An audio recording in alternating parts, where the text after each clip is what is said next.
Welcome to episode 2 of 100 Days in Mechanism. Jumping straight in, I wanted a new mine on day 14, so I made a legit staircase down this time. And I added stairs for an easy time going back up. I went strip mining and found a cave with diamonds. I tried to use my Fortune 2 gold pick, but it apparently doesn't work on diamonds.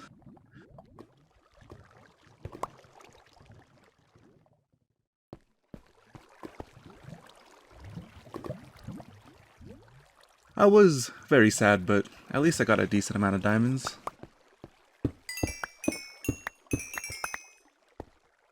Day 15, I made more heat generators because I was going to need more energy generation. I didn't know where to put them, so I just stuck them on my roof.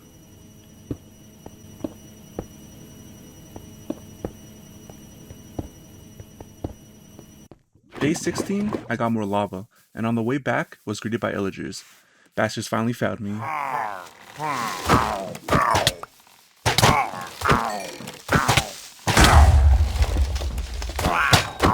After slaughtering them, I added all the lava to the heat generators and then connected the cables to the main machine.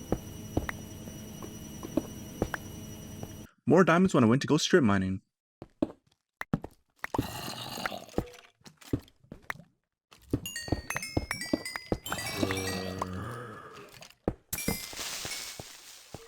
And then more diamonds again. Only one this time though. Day 17, I was in the cave still, and you guessed it, more diamonds.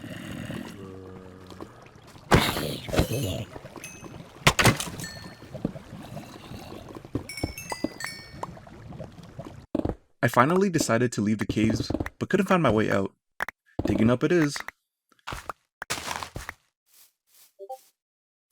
Day 18, I decided to head up to the nether. It wasn't nice. I was scared, and so I left. I decided to go explore a bit, but ran into the village I found last episode, and accidentally started a raid. I couldn't just let the villagers die like this.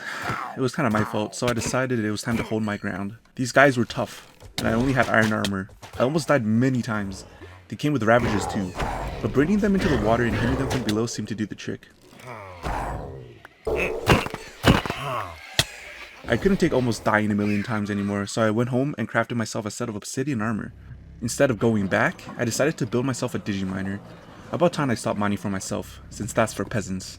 And I'm not a peasant. Anyways, I crafted all the components and boom, digiminer. I didn't know where to place it, so I just placed it behind all my machines. Day 20, I connected the power cables to the miner. I then added transport pipes so everything mined will automatically be smelted. Then I configured the miner to mine what ores I wanted. Here's everything I wanted my miner to mine. Next, I wanted to add Silk Touch, and then also Auto Eject.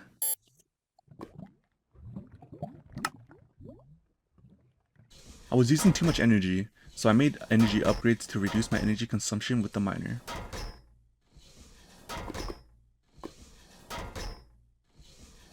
During day 21, I checked the wiki for melon seeds instead of melons, and apparently they spawn in savanna villages in the farms. So I decided to head back to the village to take a look. First off though, I made a bridge for myself and my horse. He loves not drowning. I make it to the village, and the first farm I check has the melon seeds. Oh my god.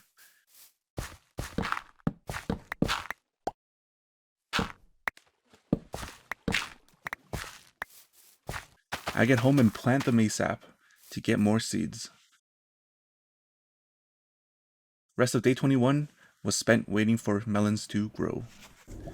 Day 22, I went back to the nether for nether quartz. While the melons grow, it's time for me to prep for my next project. I am making a gas generator and a new larger base. I need the quartz to make observers for a auto melon farm, and then went to grab more flooring for my new base. I also watched this melon instantly grow. That was kinda cool. The night of day 22, I had a bunch of melons growing. Day 23 was more prep. I smelted cobble into stone so I can make stone bricks for the new base. Patched up some land for while I have my new base. and did some weed whacking. Now it's time to build a melon farm. First, I'm just making the outline for the farm. I do it in this pattern so the melons can grow with maximum space efficiency, I think. This design is nice because no space is wasted, and it's super easy when you put in the observers and the pistons. Now it's time to plant all the seeds. I needed more bone meal, so back to the nether for me. At the end of day 23, all I did was bone meal all the melons. Day 24, I add observers to each melon stem, so whenever the melon generates a melon block, the observers will activate. I then dug an area below the farm for melon collection. The rest of day 24 was me trying to figure out how the observers worked, because I don't know, every time I play Minecraft I just always forget how observers work. After a lot of headache due to sucking ass at redstone, I finally started putting in the pistons on day 25. I also made an advanced bin, which holds thousands of one item for all the melons I have. After the observers and pistons were set, I added redstone on every block so when an observer is triggered, I won't miss any melon blocks. Day 26, I start on the railway underneath for my melon collection system. I will be using a hopper minecart to collect all the melons, and then dispense them into another hopper below the rails, to be used for my energy generation. By the night of day 26, everything was set up. On my way home to sleep though, pillagers showed up in my compound. Looks like they missed me. No visitors allowed though, so I slaughtered them all again. On day 27, I finished a hopper system for collecting melons from the minecart, and connected the system to the advanced bin using transport pipes.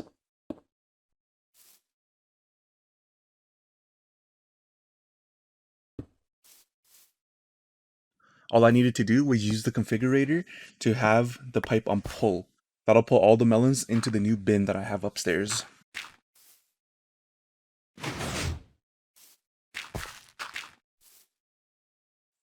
Day 28, I added a basic frame around my new melon farm and started on the gas generator setup.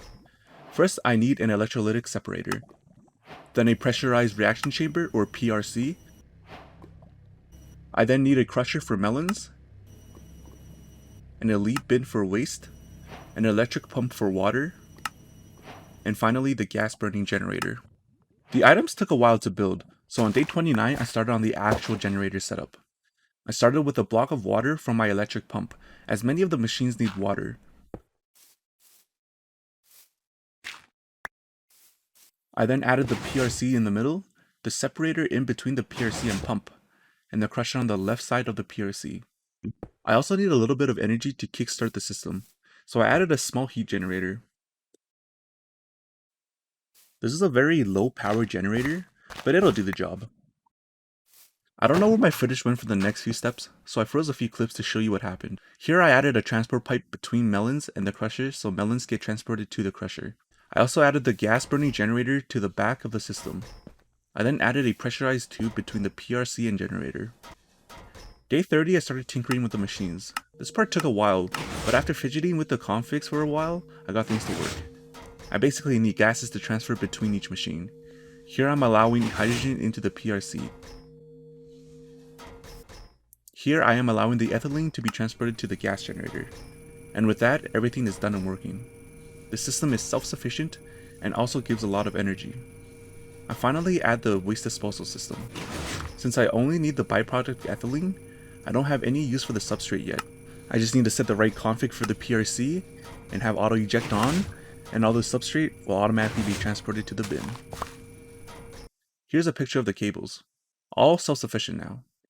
At the end of day 30, I added glass to the melon farm. On day 31, I enclosed all the machinery in stone bricks. I think it looks quite decent. I might end up putting the substrate bin somewhere else for aesthetic's sake later on. Now I'll go through how the generator works exactly. So first, the melons are transported to the crusher.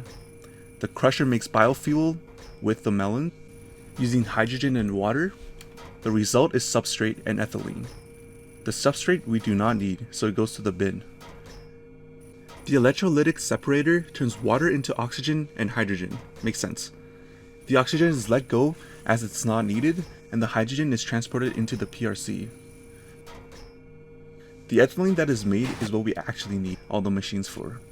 Ethylene is burnt in the gas burning generator, which finally gives us energy. That will be all for part 2 of this series. We are almost a third of the way through. Thanks for watching, and make sure to subscribe so you know when the next episode comes out.